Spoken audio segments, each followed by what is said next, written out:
The Last Ride of Lucky and Sitheng.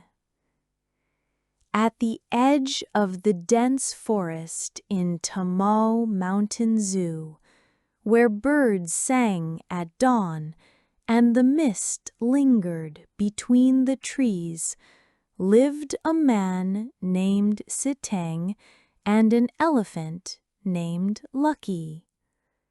They were more than just caretaker and animal.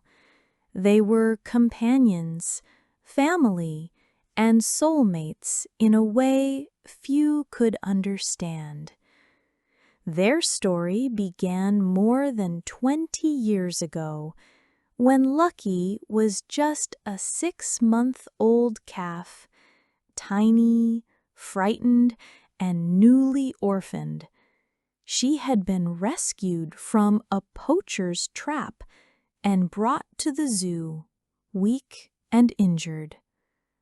Sitheng, a young caretaker at the time, had been assigned to look after her. He wasn't sure what to expect, but when their eyes met, something clicked. She reached out her tiny trunk, and he extended his weathered hand. It was the beginning of something extraordinary. From that day on, Sitheng raised Lucky like his own child. He fed her, bathed her, played with her, and trained her gently, with patience and love. He was there when she took her first steps through the forest trails. When she was afraid of thunderstorms, he sat by her all night, singing old Khmer lullabies. They spent their days walking together through Tamao Mountain Zoo, giving joy to visitors. Lucky was famous, not just for her intelligence, but for her deep affection for Sitheng. They ate meals together, shared quiet moments under the trees, and often slept under the stars during overnight patrols in the conservation area. But time doesn't stand still. Sitheng grew older. His black hair turned silver, and his steps slowed. After more than 20 years of service, the zoo management gently told him it was time to retire. They offered their thanks and a peaceful home with his sister near Tokyo Province. But to Sitheng, no comfort could compare to the life he had lived beside Lucky. The day of goodbye came. The sky was pale, as if mourning with them. Sitheng folded his few belongings into a small bag and tied it to his old red motorbike, the one Lucky had grown up hearing every day. He walked slowly to Lucky's enclosure, where she was already waiting, unusually still. She approached him, her trunk swaying softly, touching his hands, his shoulders, memorizing him. "Lucky," he said, his voice trembling, "you're not just an elephant. You're my heart, my little girl. I wish I could stay forever, but my body, it can't do what it used to. But they'll take care of you.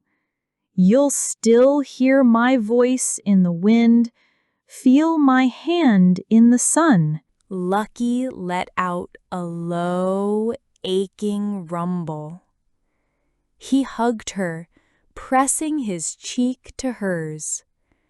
Then, slowly, he walked away and climbed onto his motorbike. He started the engine. Lucky stepped forward anxiously. He gave her one last wave and turned onto the dirt path that led through the forest and out of the zoo.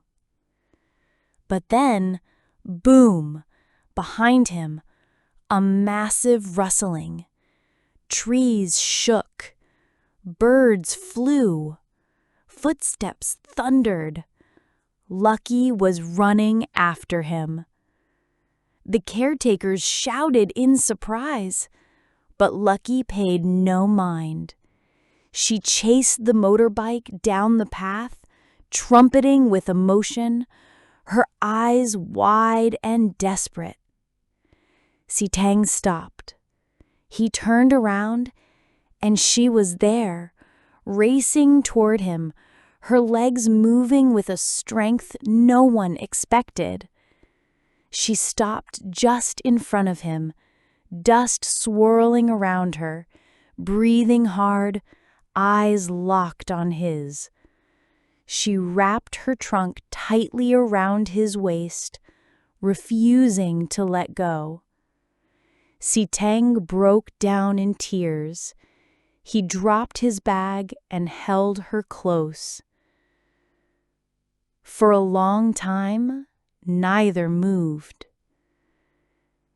Finally, he whispered, "You'll always be my Lucky." He climbed on the bike again, but slower, gentler. Lucky didn't chase this time. She stood still in the middle of the road, watching him ride away until he disappeared behind the trees. From that day on, every afternoon, Lucky walked alone to the edge of that same path. She'd stand there for a few minutes, ears flicking, trunk swaying, eyes searching the horizon, waiting. Not out of hope, but out of love. Because some bonds, once formed, are never truly broken. Not by distance, not by time, not even by goodbye.